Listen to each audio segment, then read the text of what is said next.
Welcome back to another technical deep dive here in the debug zone. Today, we're tackling a big question and breaking it down with insights from other users. Hopefully, this clears up some misconceptions and helps you get the answer you need. So buckle up, stay a little curious, and let's jump right in.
And that's a wrap.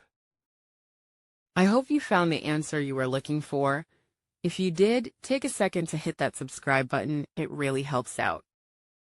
And let me know in the comments which solution worked best for you. See you next time in the debug zone.